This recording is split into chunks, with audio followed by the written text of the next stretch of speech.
بسم اللہ الرحمن الرحیم نحمده ونصلی علی رسولہ الکریم رب اشرح لی صدری ویسر لی امری واحلل عقدۃ من لسانی یفقهوا قولی رب یسر ولا تعسر وتمم بالخیر رب اغفر وارحم وانت خیر الراحمین آمین یا رب العالمین۔ گزشتہ جو جمعوں سے ہمارا موضوع مسجد اقصی اور صہیونیت کے حوالے سے جو ان کی تاریخ ہے اس پر چل رہا ہے۔ کچھ تقریباً بات کسی درجے میں پچھلی دفعہ میں نے آپ کے سامنے رکھی تھی، البتہ اس کو ایک ترتیب کے ساتھ انشاءاللہ آج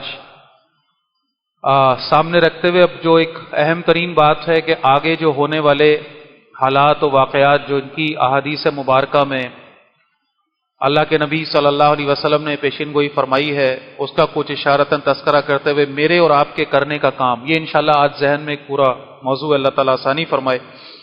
میں نے پچھلے دو جمعوں میں آپ کے سامنے مسجد اقصی کی تاریخ رکھی، جس میں میں نے آپ کو بتایا کہ روئے زمین پر قائم ہونے والی یہ دوسری مسجد اللہ کے حکم سے حضرت آدم علیہ السلام نے اس کو تعمیر فرمایا۔ مکے سے 1300 کلومیٹر دور یہ مبارک مقام ایک پہاڑی ہے جس کی چوٹی پر یہ پورا مقدس اللہ کی طرف سے منتخب شدہ مقام ہے، بیت اللہ بھی اور یہ مسجد اقصی بھی۔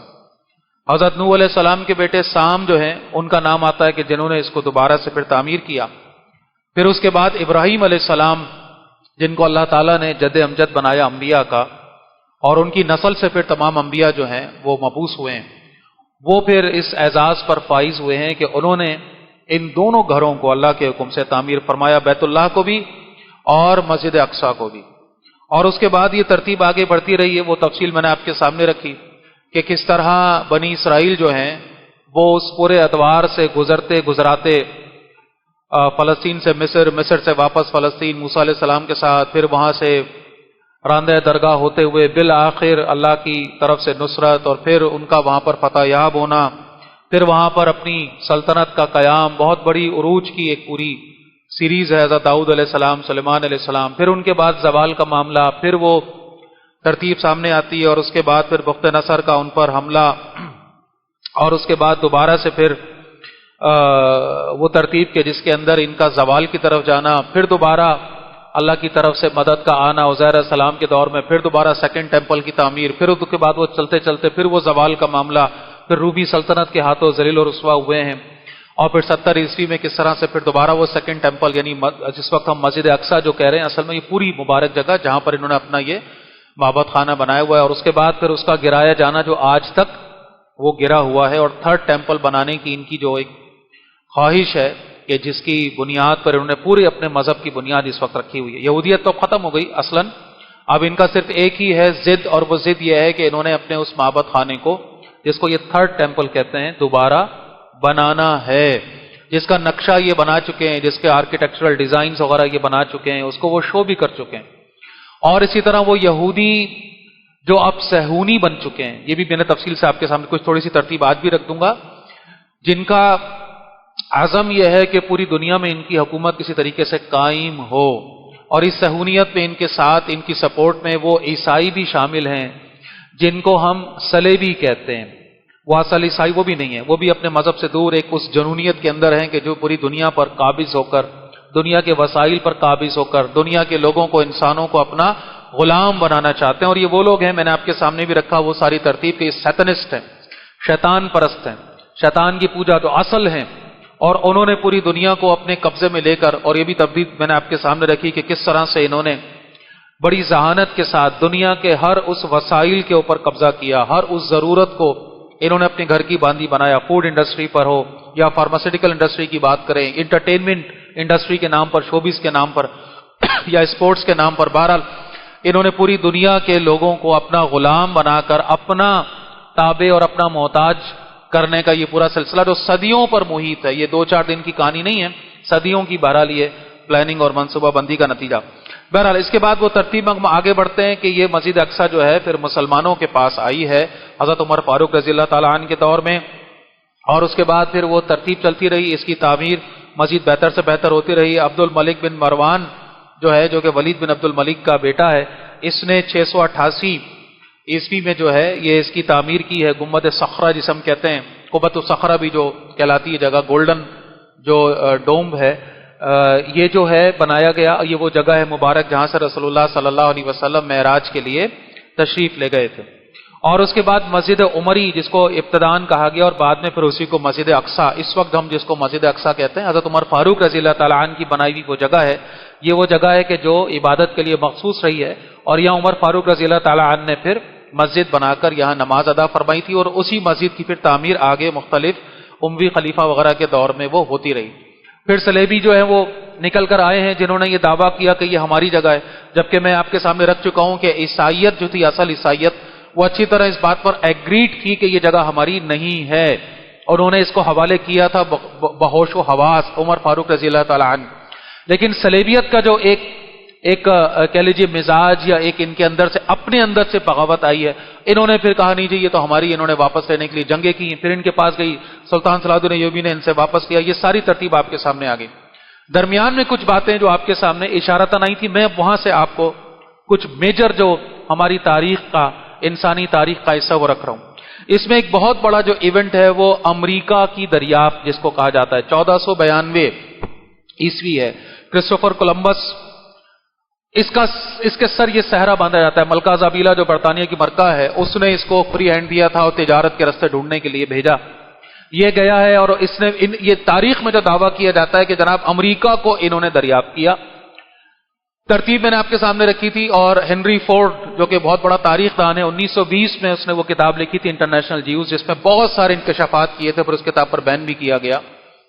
اس نے وہ ترتیب بنائی ہے، پوری لکھی ہے، اور کہا ہے کہ کرسٹوفر کولمبس کے ساتھ جو اس کے بالکل قریبی 5 ساتھی تھے وہ یہودی تھے، اور یہ اس وقت کی پلاننگ ہے، ان کو ایک ایسی جگہ چاہیے تھی جس کو یہ اپنا بیس ہیڈ کوارٹر بنا سکیں، جس پر برطانیہ پورا نہیں اترتا تھا، کیونکہ برطانیہ کی اپنی ایک تاریخ ہے، ایک ڈیوائن ان کا پورا ایک پیچھے کہہ لیجیے آج تک دیکھیں نا ان کے بادشاہ جو چلتے چلے آ رہے ہیں، وہ چاہے وہ اپنی عملی اس سے باہر ہے لیکن وہ ترتیب بنائی ہوئی انہوں نے.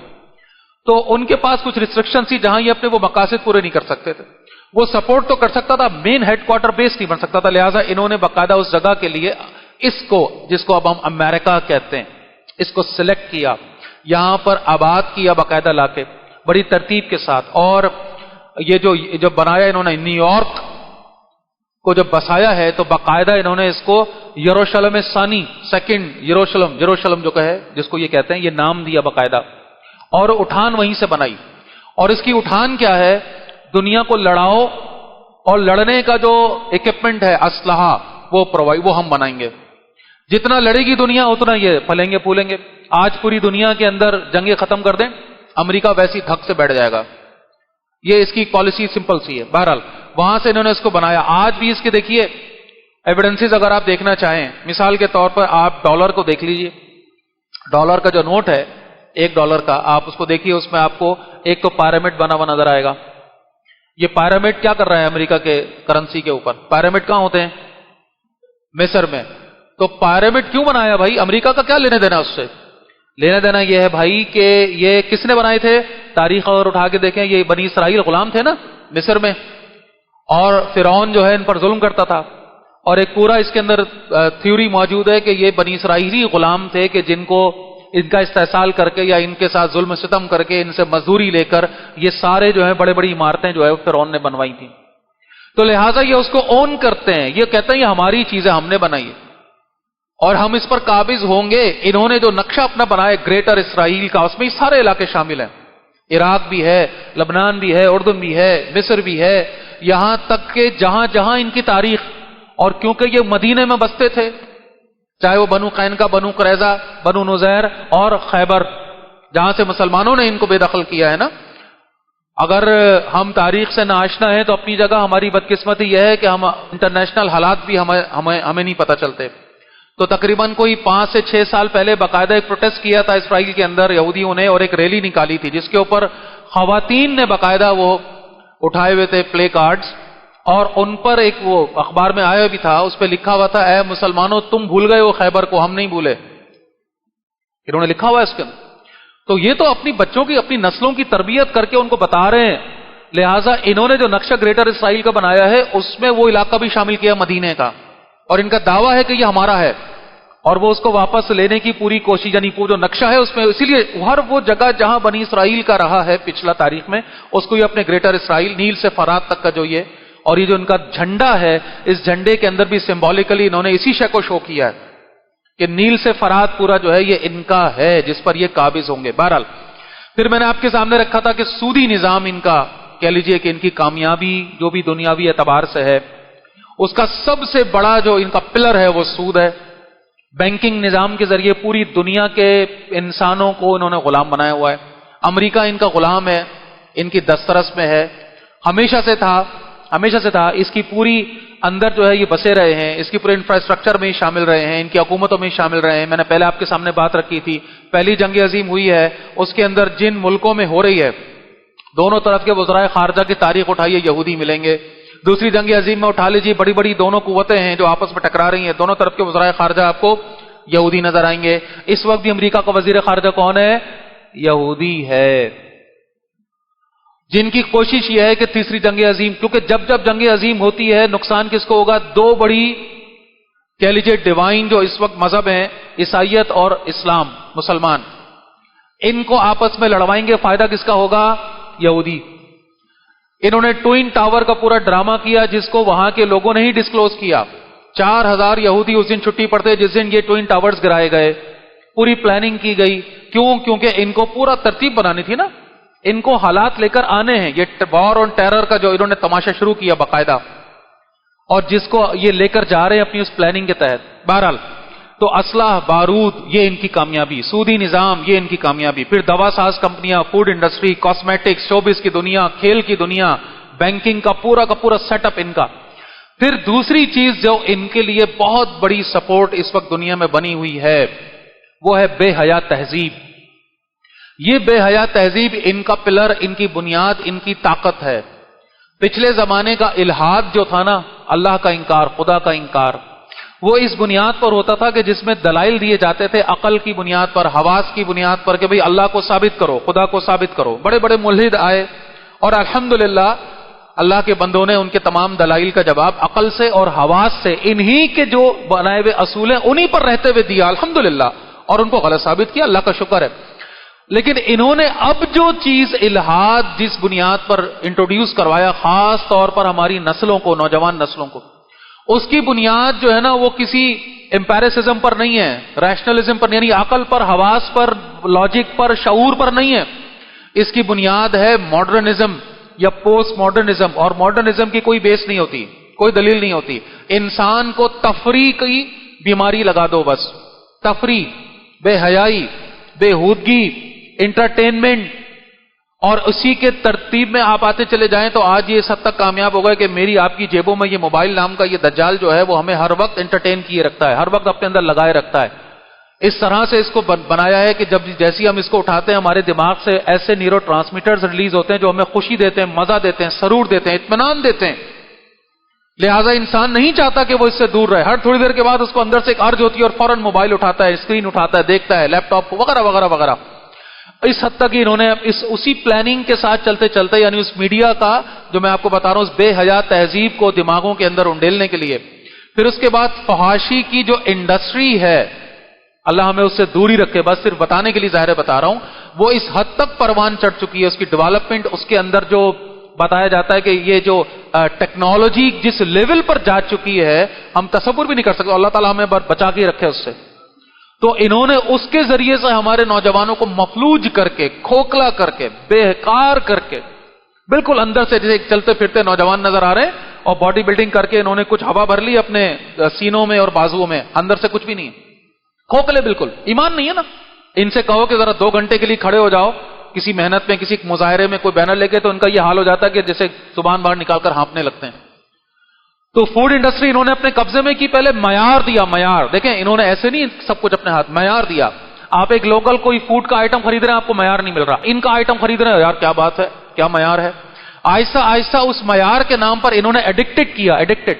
اس میں ایسے انگریڈینٹس ڈالے کہ آپ اس کے بغیر گزارا ہی نہیں ہے آپ کا، آپ اس کے بغیر رہ نہیں سکتے.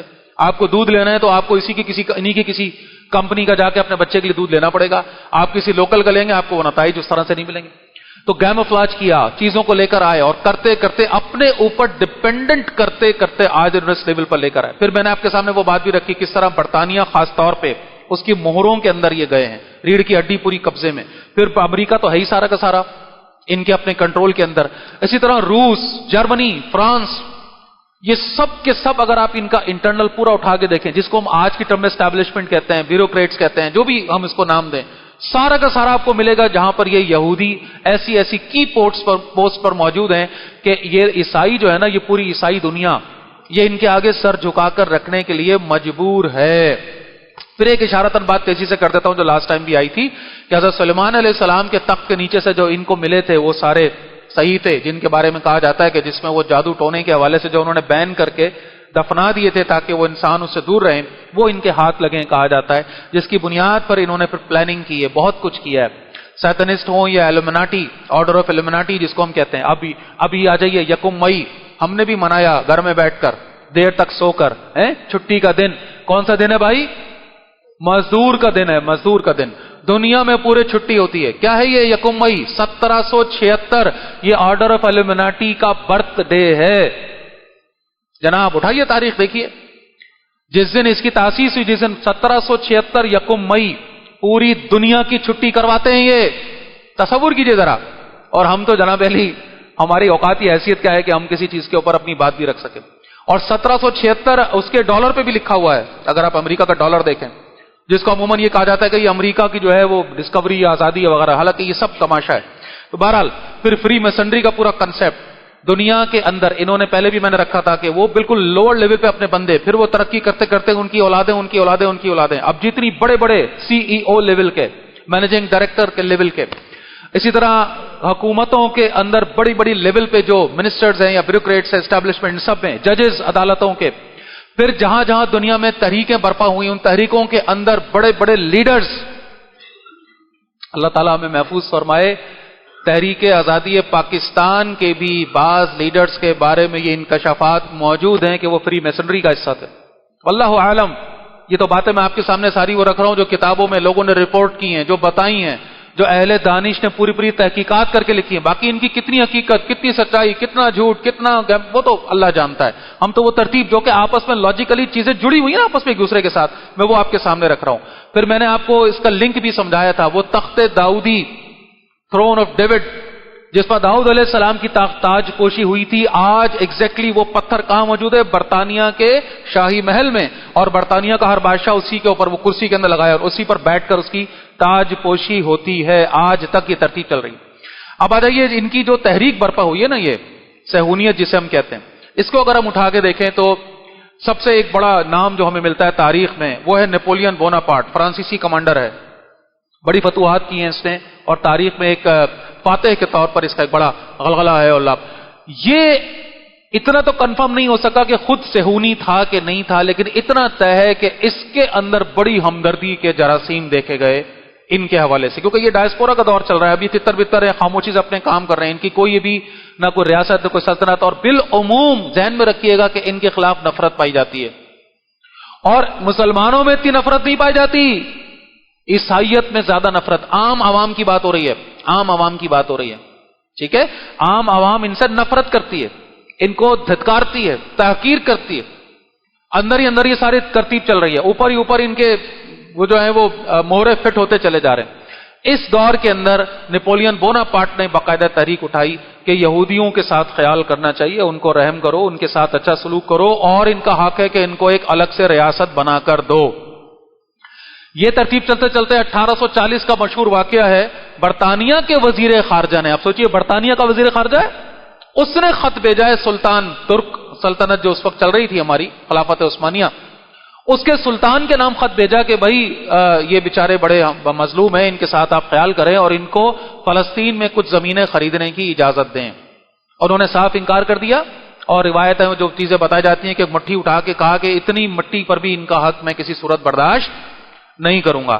اس کے بعد سے انہوں نے پھر کیا کیا، دنیا کے بڑے بڑے انویسٹرز کو 1880 سے لے کر تقریباً 1910، یہ وہ دور ہے، اس کو اگر آپ اٹھائیں تو ایک چیز نظر آتی ہے، اور اس میں بڑے بڑے نام ہیں، یعنی ایک تو انہوں نے سب سے پہلے فلسطین یہودی کالونائزیشن ایسوسی ایشن باقاعدہ بنائی، اس کے بعد فلسطین لینڈ ڈیولپمنٹ اتھارٹی جو آج جو ہے وہ اسرائیل لینڈ ڈیولپمنٹ اتھارٹی کے نام سے یا کمپنی کے نام سے کام کرتی ہے.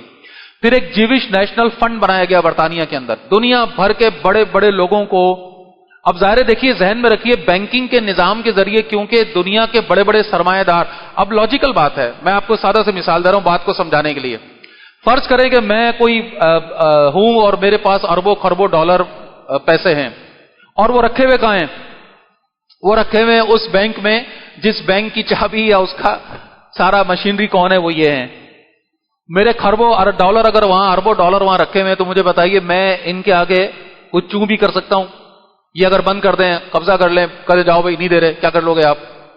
چاہے ہمارے سیاستدان ہوں، ہمارے لیڈرز ہوں، ان سب کی چابیاں ان کے پاس ہے نا بھائی، ان کے مستقبل انہوں نے سیو کیے ہوئے نا. ادھر حالات خراب ہوں گے تو یہ سارے ہمارے سیاستدان جان بچا کر کہاں بھاگیں گے؟ انہی کی قدموں میں جائیں گے نا. ان کے ساری دولت، ان کا پیسہ، ان کا سرمایہ، ان کے اکاؤنٹس کہاں؟ انہی کے پاس ہے. تو لہذا بڑے بڑے انویسٹرز انہوں نے انوالو کیے، چاہے وہ ہک اور کرک جس کو کہتے ہیں، زبردستی ہوئے یا یہ کہ ان کو منا کر کیا، ان کی رضامندی سے کیا، ان کو لالچ دے کر کیا، مختلف انداز میں کیا، بے حیائی فحاشی کو اپنی بنیاد بنا کر خواتین سے، عورتوں سے بڑے خاص کام لیے. مسلمان ملکوں کے بڑے بڑے سربراہوں کے ساتھ ایسی خواتین کو ان کے افیئر چلا کر انوالو کیا گیا، باقاعدہ ان سے شادیاں کروائی گئیں، ان سے کام کروائے گئے. بہرحال جی پوری تاریخ اٹھا کر پڑھتے جائیے اور جھومتے جائیے.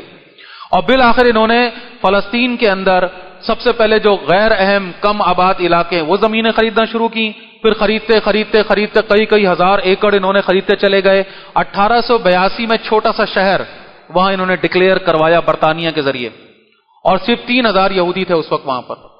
پھر انہوں نے وہاں پر یہ مقدمہ دائر کیا. آگے جا کر بات آئے گی، بلکہ اس سے پہلے ایک بات اہم آ رہی ہے، وہ یہ کہ 1885 میں باقاعدہ صہیونیت کی اصطلاح سامنے آئی ہے. اس سے پہلے دبی ہوئی تھی آفیشل لیول پہ.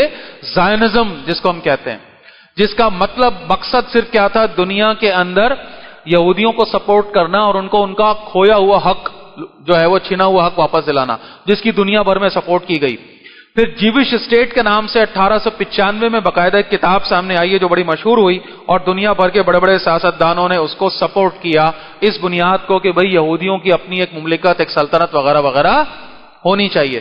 میں نے پہلے بھی ایک دفعہ آپ کے سامنے بات رکھی تھی کہ بھئی آپ ان کے غم میں مرے جا رہے ہیں تو آپ اپنے برطانیہ میں ایک بنا دیتے ہیں ان کے لیے کوئی ریاست. سوچنے کی بات ہے. میں اگر کسی کے غم میں مرا جا رہا ہوں کہ یہ بے گھر ہے، اس کے پاس گھر ہونا چاہیے، اور میں اتنا مرا جا رہا ہوں غم کے اندر کہ میری راتوں کی نیندیں اڑی ہیں، تو میں اپنے گھر کا ایک آدھا حصہ دے دوں اس کو نا. لاجیکل بات ہے نا بھائی، ہے کہ نہیں ہے؟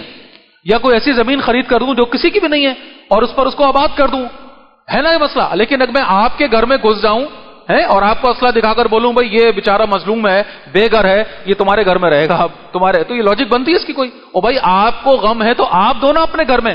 تو پوری دنیا کے اندر سے ان کو کوئی جگہ نہ ملی یہودیوں کو بسانے کے لیے. کون سی ملی جگہ؟ فلسطین. یہی تو سب سے بڑا جھگڑا ہے. لاجک ہے اس کی کوئی؟ جہاں ہزاروں سالوں سے مسلمان رہ رہے ہیں، دنیا کا کوئی قانون اس بات کی حمایت نہیں کرے گا کہ وہاں پر باہر سے آنے والوں کو جو ہے وہ حق ملکیت دے دیا جائے ریاست کی سطح پر. بہرحال 1897 میں انہوں نے protocols of the elders of Zions, آج بھی موجود ہے، وہ اس کے تراجم بھی موجود ہیں نیٹ پر اور مختلف زبانوں میں. ان کے بڑے بیٹھے انہوں نے باقاعدہ پوری ترتیب بنا کر سوئٹزرلینڈ میں ان کا یہ اجتماع ہوا تھا. اس کے بعد 1907 میں برطانیہ کے ایک سیاسی سطح پر اس چیز کو انڈورس کیا گیا کہ ہمیں دنیا پر قبضہ کرنے کے لیے کسی مسلم ملک میں ایک بفر لینڈ چاہیے جہاں ہمارا بندہ بیٹھا ہو. اس کے لیے فلسطین کو انہوں نے جو ہے وہ پوائنٹ آؤٹ کیا. 1910 میں پھر انہوں نے شور مچایا کہ بھئی یہاں ایک ملیشیا ہونی چاہیے، یہودیوں کی جانیں محفوظ نہیں ہیں، اور دنیا بھر سے یہودیوں کو خط دیے گئے، پیغام دیے گئے کہ آ کر یہاں بسنا شروع ہو جاؤ، جس پر بڑی ریزسٹنس تھی. اور ظاہر ہے ترک عثمانی سلطنت جو ہے وہ جاگی ہے تو، لیکن اس وقت تک بہت دیر ہو چکی تھی، اور لوگوں کو بھی اس وقت بڑی بڑی لالچیں دے کر، پیسے دے کر، جو لوگ بیچ رہے تھے ان کو تو 2 4 4 6 گنا دے کر پیسے انہوں نے ان کے زرعی زمینیں خرید لی ہیں. یہ ایسا نہیں ہے کہ 120 گز کا پلاٹ یا 100 گز کا، وہ بھی خریدے ہیں، لیکن وہ اصل بات نہیں ہو رہی. بڑی بڑی زرعی زمینیں، بڑے بڑے میدان خالی پڑے ہوئے ہیں. اب یہاں سے آپ سپر ہائی وے پہ جانا شروع کریں حیدرآباد کی طرف، اور وہاں پر یہ جو زمینیں ہیں آپ ان کی کیا قیمت ہے؟ کچھ بھی نہیں ہے. لیکن جو اس کے اونرز ہیں جن کے پاس ہی، ان کو آپ کئی کروڑ اربوں روپے کے جو ہے وہ کہیں کہ لے لو اور ہمیں دے دو. کون منع کرے؟ لے لو بھائی، ہمارے کس کام کی. ٹھیک ہے. تو بہرحال یہ ترتیب اس طرح ہوتی چلی گئی. پھر یہ جو آپ کے سامنے ترتیب سے میں بات رکھ رہا ہوں، 1914 میں پھر پہلی جنگ عظیم، اور میں نے تفصیل سے پچھلی دفعہ بھی عرض کیا تھا کہ اس پوری جنگ عظیم کو کروانے میں مین کردار ان کا. ٹھیک ہے جناب علی. اس کے بعد پھر عرب بغاوت، لارنس آف عربیہ، پورا اس جنگ عظیم میں 2 کروڑ لوگ مارے گئے، 2 کروڑ سے زیادہ. پوری عیسائیت کی مشینری آپس میں لڑائی عیسائیت کو اس وقت تک ظاہر ہے، اور پھر مسلمانوں کو بھی اس میں انوالو ہونا پڑا. ترک سلطنت اس میں انوالو ہوئی اور اس کے اس سے بکھرے ہوئے، اصل ٹارگیٹ تو وہی تھی. برطانیہ کا وہاں پر قبضہ ہوا. اس کے بعد پھر یہ برطانیہ جو ہے وہ قابض ہوا اس پوری جگہ پہ. 1915 میں پھر دی فیوچر آف فلسطین کے نام سے باقاعدہ ان کی پارلیمنٹ میں ایک بل پیش کیا گیا، جس میں یہ تھیوری رکھی گئی کہ یہاں پر یہودیوں کو لا کر آباد کرو. 1917 میں پھر وہ بالفور ڈکلیریشن ہم جانتے ہیں، مشہور و معروف، جس میں انہوں نے اس بل کو پاس کیا کہ خود مختار یہودی ریاست ہونی چاہیے. اور انہوں نے جو نقشہ وہاں پر بنایا وہ ایسا عجیب ظالمانہ ہے اور ایسا illogical ہے. یعنی اگر آپ پورے فلسطین کی بات کریں تو پوری فلسطین کی آبادی کا 5 سے 6% اس وقت یہودی تھے. کتنے؟ 5 سے چلیں 6% لگا لیں، اگر 6% پوری آبادی کا. اس 6% یہودی آبادی کے لیے فلسطین کا آدھا سے زیادہ تقریباً 55% حصہ مخصوص کیا گیا، اور باقی کی 95% آبادی کے لیے باقی کا آدھا حصہ جو کہ مسلمان ہیں، جو کہ عرب ہیں. بہرحال جس کی لاٹھی اس کی بھینس، اور مسلمان حکمرانوں کو تو ویسے ہی مفلوج کر چکے تھے یہ. پھر یہ ترتیب آگے بڑھی. وہ جو انٹرنیشنل جیوز نامی کتاب ہے 1920 میں سامنے آئی ہے، جس میں بہت سارے انکشافات سامنے ان کے حوالے سے آئے. اور 1920 میں ہنری فورڈ نے یہ انکشاف کیا، آج حیرت ہوتی ہے اس کتاب کو پڑھ کے، اس کے تراجم اویلیبل ہیں، کہ یہ دوسری جنگ عظیم کی تیاری کر چکے ہیں شروع، اور بہت جلد آپ دیکھیں گے کہ اس جنگ سے بڑی جنگ جو ہے وہ ہونے والی ہے، جس میں کئی اس کے مقابلے میں زیادہ تعداد ہوگی اموات کی. اور ہم جانتے ہیں پھر 1940 کے بعد دوسری جنگ عظیم کا ماحول، 1942 سے پھر وہ معاملہ شروع ہوا، 1945 ہم جانتے ہیں. اور دوسری جنگ عظیم کے اندر 8 کروڑ سے زیادہ لوگ مارے گئے ہیں، 8 کروڑ سے زیادہ. اس میں بھی کچھ ایونٹس کو اگر آپ تاریخ اٹھائیں، پرل ہاربر کا جو ایونٹ ہے، جو بڑی عجیب معاملہ ہے کہ جب باقاعدہ ایک مظلومیت کا پھر پہناوا پہنا کر اور امریکہ کو اس میں باقاعدہ آفیشلی انوالو کر کے پھر ایٹم بم اور اس کی جو ہے وہ جواز بنایا گیا، ایٹامک بم، وہ ساری ترتیب بنائی گئی. 1923 میں باقاعدہ ایک یہودی خواتین کا عالمی اجتماع منعقد کیا گیا. پھر 1933 میں آ جائیے، جہاں جرمنی جو بڑا برا تھا یہودیوں کے لیے، کیونکہ ہٹلر جو تھا وہ بہرحال اپنی اس کی ایک سوچ تھی، اس کی پرسنالٹی کو ہم ڈسکس نہیں کر رہے، وہ اس کو چھوڑ، میرا موضوع نہیں ہے، لیکن وہ اچھی طرح جانتا تھا کہ یہ یہودی جو ہے وہ کرنے کیا جا رہے ہیں، لہذا اس نے چن چن کر یہودیوں کو مارا ہے. ٹھیک ہے. اور بہرحال آفیشلی تو تقریباً کوئی 25 سے 28 لاکھ کا فگر آتا ہے، لیکن ان کا دعویٰ، یہ جو مظلومیت کا دعویٰ کرتے کہتے جی 60 لاکھ یہودیوں کو مارا ہے اس نے. اور اتنے یہودیوں کو مار کر لاشوں کا کیا کرتے، وہ گیس چیمبرز بنائے گئے، ان کی لاشوں کو گلایا گیا. بہرحال لیکن 1933 میں ایک بات ملتی ہے، اگر آپ تاریخ پڑھیں، وہ یہ ملتی ہے کہ جو زائنسٹ تھے، ان کے جو بڑے تھے وہ باقاعدہ ہٹلر سے ملنے گئے ہیں. انہوں نے اس کے ساتھ ایک معاہدہ کیا ہے، اور اس معاہدے کے اندر باقاعدہ مسلمان حکومتوں کو شامل کیا گیا. اور یہ ایگریمنٹ کا نتیجہ نکلا کہ وہاں سے جرمنی سے جو یہودی تھے، وہ لٹے پھٹے بدحال، وہ آ کر آباد ہوئے ہیں یہاں فلسطین میں، جہازوں میں بھر بھر کر آئے ہیں. اس حال میں آئے کہ جسم پر کپڑے تک نہ تھے. عربوں نے ان کو ویلکم کیا، کیونکہ عیسائی تو ان کو بہرحال عام جو سوچ تھی کہ ان کو نفرت کے قابل سمجھتے تھے. بہرحال یہ کہ یہ آئے ہیں، عربوں نے ان کو ویلکم کیا، ان کو کیمپوں میں بسایا، ان کا خیال کیا. بہرحال ہولوکاسٹ کہتے ہیں تاریخ میں اس سارے معاملے کو کہ جس میں ہٹلر نے ان کے اوپر یہ سارا معاملہ کیا ہے. اور دنیا میں آزادی اظہار رائے کی ڈھول بجانے والے بدبخت ملعون، جو معاذ اللہ اللہ کے نبی پر اپنی جو بھی ایک گندی زبان ہے اس کو چلانا جو ہے، وہ کہتے ہیں کہ یہ انسان کا کیا ہے، حق ہے. معاذ اللہ کی کتاب کے حوالے سے کچھ بھی، بھائی انسان کا حق ہے، آزادی ہے اظہار رائے. انہی بدبختوں سے کہو نا پھر کیوں ان دانشوروں کو، صحافیوں کو اور ان لوگوں کو جو تاریخ دان تھے، جب انہوں نے ہولوکاسٹ پر تحقیق کی تو انہوں نے مروایا، ان کو جیل میں بند کیا اور باقاعدہ ان پر سزائیں نافذ کی. پابندی لگائی گئی کہ ہولوکاسٹ کے خلاف کوئی بات نہیں کرے گا. آج تک انٹرنیشنل میڈیا میں اگر کوئی یہ کہے کہ ہولوکاسٹ کی یہ فگرز غلط ہیں اور ہولوکاسٹ کے اوپر کوئی ایسا ظلم و ستم نہیں ہوا، یہودی مظلوم بنتے ہیں، اس کو جیل ہو جائے گی. قانون ہے باقاعدہ, یہ بڑے بڑی قراردادیں باقاعدہ پیش کی گئی ہیں. جرمنی کے بڑے بڑے جو ان کے حکمران رہے, ان کی عوام رہی ہے, انہوں نے معافی مانگی یہودیوں کے سامنے آ کے, جی ہم نے آپ پہ ظلم کیا ہے, لیکن تحقیق نہیں ہو سکتی. جنہوں نے تحقیق کی کوشش کی ان کو انہوں نے مروایا یا پھر ان کو جیل. تو یہ مظلومیت کا ڈھونگ جو ہے وہ بہرحال اپنے اوپر بسا کر آج تک اس کا دنیا بھر میں جا کے فائدہ اٹھاتے رہے. 1939 میں بہرحال جیسے میں نے عرض کیا کہ یہ دوسری جنگ عظیم کا معاملہ شروع ہوتا ہے, اور 1941 میں پرل ہاربر کا وہ آتی ہے, جس کے بعد امریکہ کی انوالومنٹ ہوئی ہے, اور 1942 میں یہ بڑے بڑے جو چیمپئن ہیں یہ سر جوڑ کر بیٹھے ہیں جرمنی کے خلاف. اور یہی وہ لوگ ہیں جو آج اقوام متحدہ بنے ہوئے ہیں, یونائٹڈ نیشن جس کو ہم کہتے ہیں. یہ تو بنے ہی تھے اپنے دفاع کے لیے, یہ ہماری ہمدردی میں تھوڑی نہ بنے تھے. یہ لوگوں کی مظلومیت دنیا بھر کی آج تک یہ اقوام متحدہ جو ہم جانتے ہیں کہ اپنے, اور امریکہ اس کا سردار ہے, وہ جو بیٹھ کر وہاں کرنا چاہے وہ کوئی اس کو روک ٹوک ہی نہیں سکتا.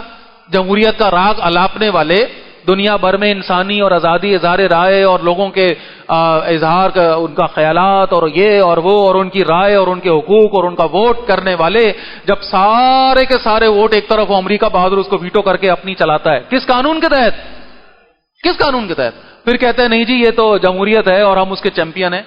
تو لوگوں کی آنکھیں کھولنے کے لیے سب کچھ کافی ہے. 1948 میں باقاعدہ اسرائیل کا, ریاست اسرائیل کا قیام جو ہے وہ عمل میں آیا ہے. اور آپ نوٹ کیجئے کہ جو پہلا وزیر اعظم بنا ہے ان کا, کون ہے وہ؟ ڈیوڈ بن گوریون.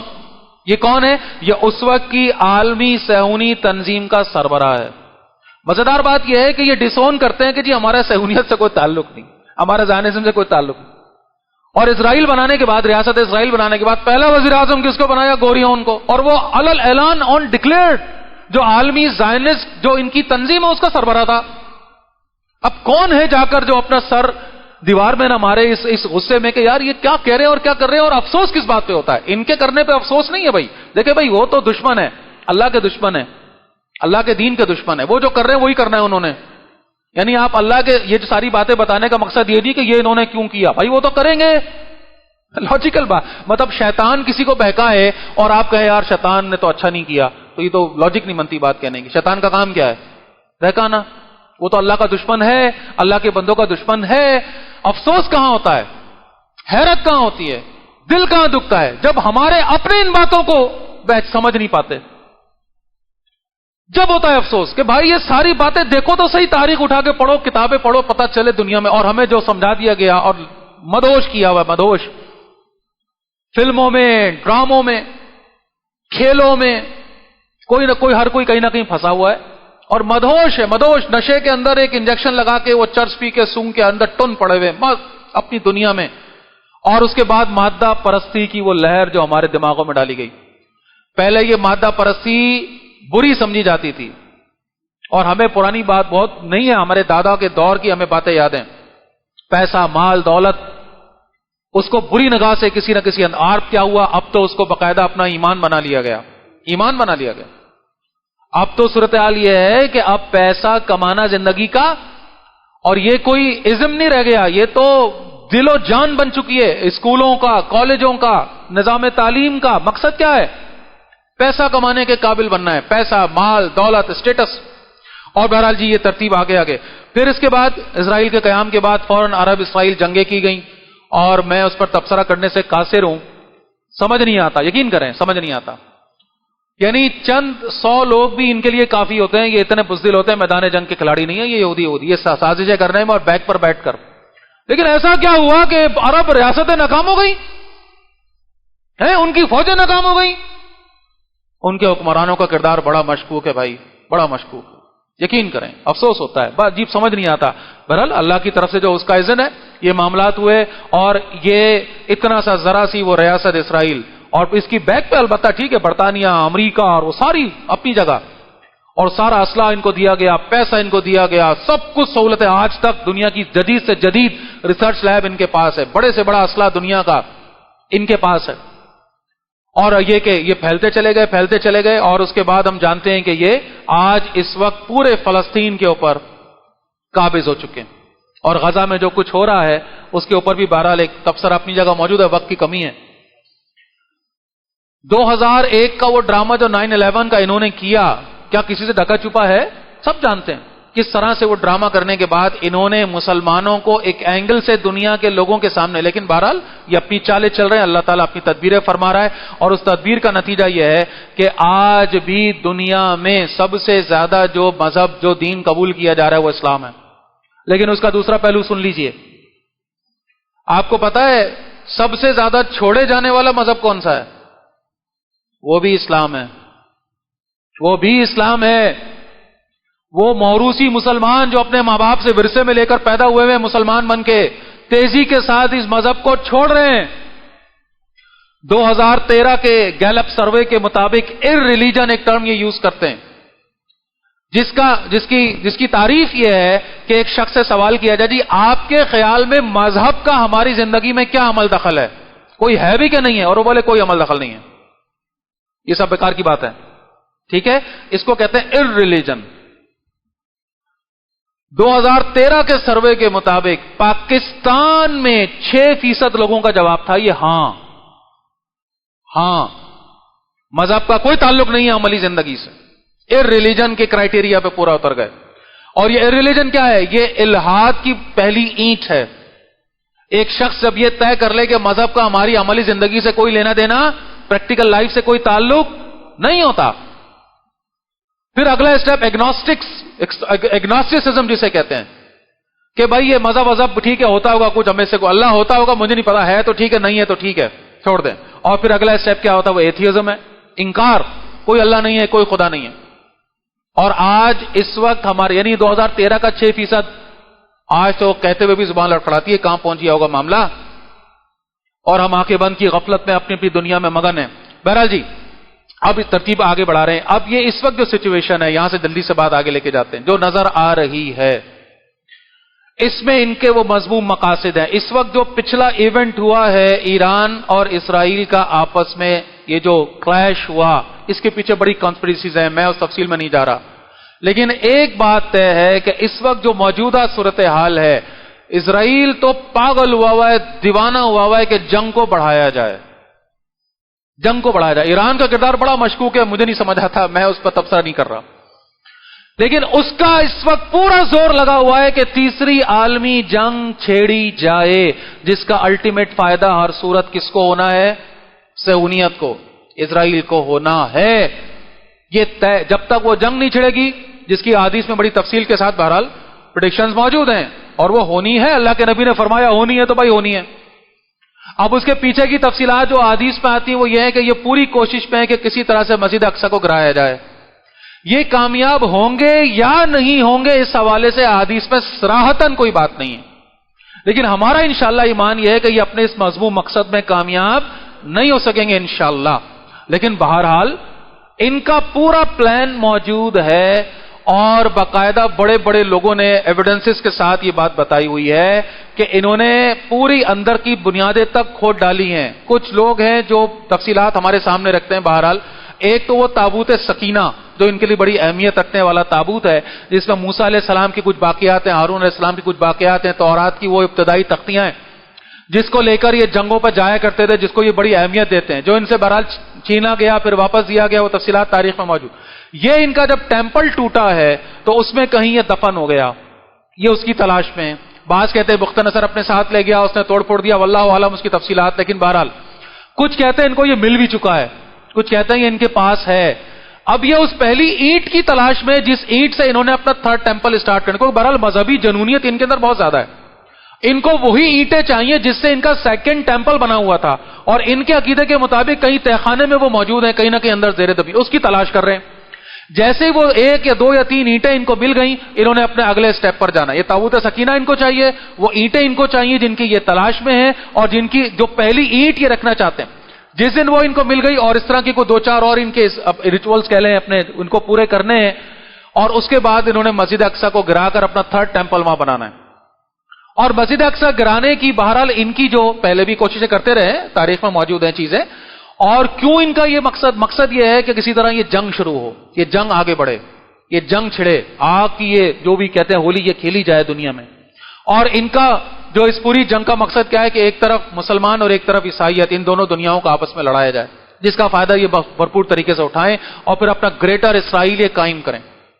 اور انہی کے درمیان میں وہ اسٹیپ موجود ہے کہ ان کا جو عقیدہ ہے کہ جب ہم اس مسجد کو گرائیں گے، یا یوں کہہ لیجیے کہ جب گریٹر اسرائیل بنائیں گے، یا جو بھی ان کا وہ ایک خاص اپنے تئیں انہوں نے بہت سارے نظریات ہیں اس حوالے سے، جس کو یہ طے کریں گے تو ان کا مسیحا آئے گا، اور وہ مسیحا ہوگا کہ جس کی قیادت میں یہ پوری دنیا کے لوگوں کو اپنا غلام بنا کر پوری دنیا کا جو ہے وہ جو اس کو فاتح کریں گے اور اس کے سردار بنیں گے۔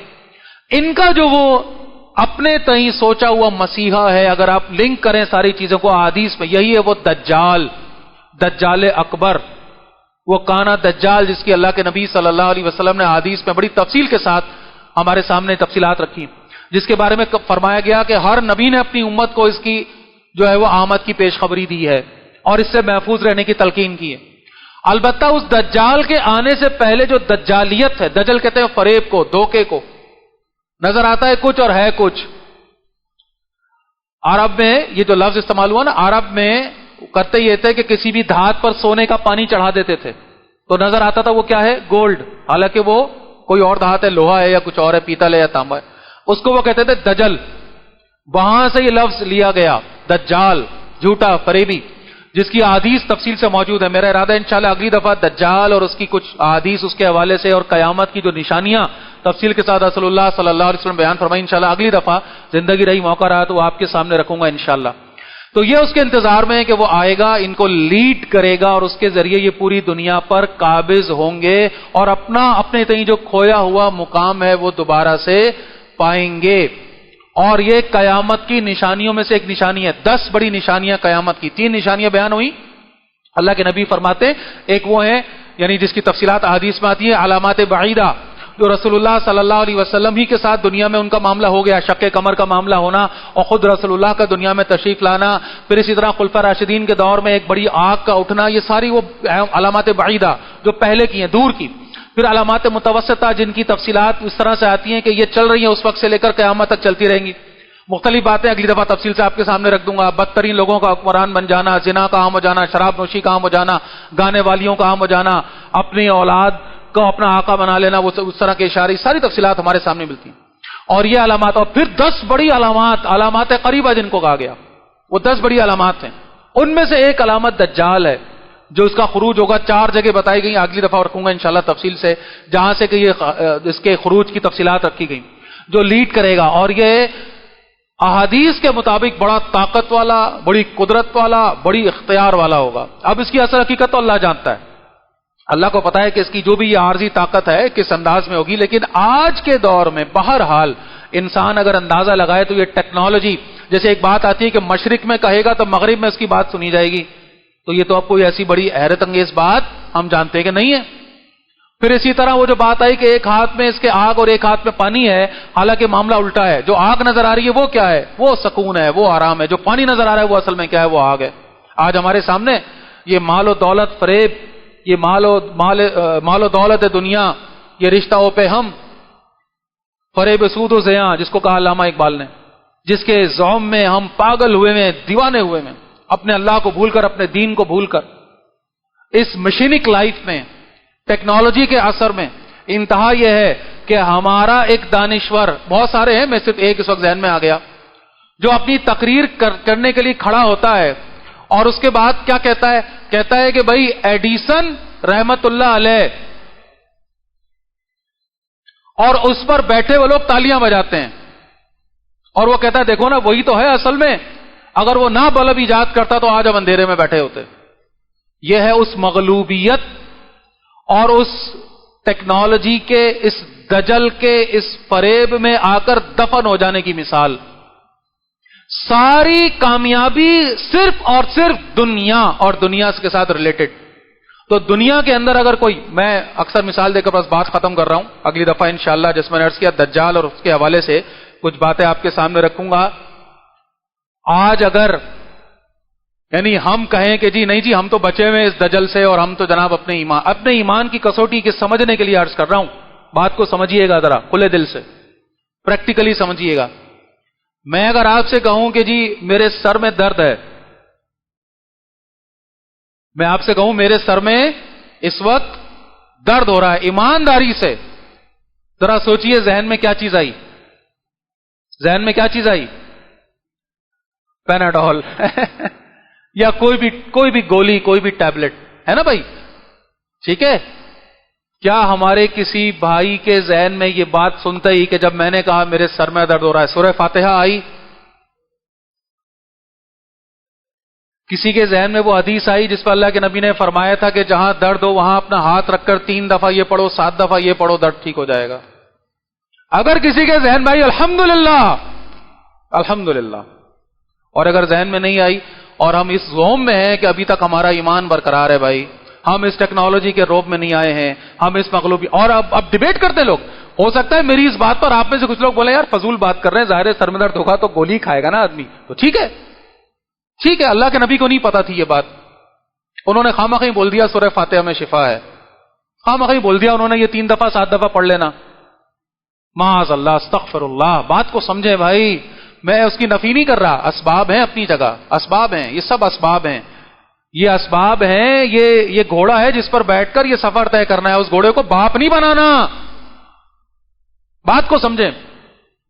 بہرحال وقت پورا ہو گیا، میں اگلی دفعہ اللہ نے چاہا تو اس پر مزید جو ہے وہ بات کو، یہ ہمارا موضوع بہرحال صہیونیت کی تاریخ والا یہاں مکمل ہوا. اللہ سے دعا کرتے ہیں کہ اللہ تعالیٰ ہمیں حقیقتوں کا ادراک عطا فرمائے اور ہمیں ایمان کے ساتھ جوڑے. اصل بات یہ ہے بھائی، ایمان کے ساتھ، قرآن کے ساتھ، اپنی اصل کے ساتھ. ایسا نہ ہو کہ اس ٹیکنالوجی اور اس مغلوبیت کے دور میں، اس مادہ پرستی کے دور میں ہم بھی بہتے چلے جائیں اور ہمارا اپنی اصل سے کوئی تعلق نہ رہ جائے. اقول قولی ھذا واستغفر اللہ لی ولکم ولسائر المسلمین والمسلمات.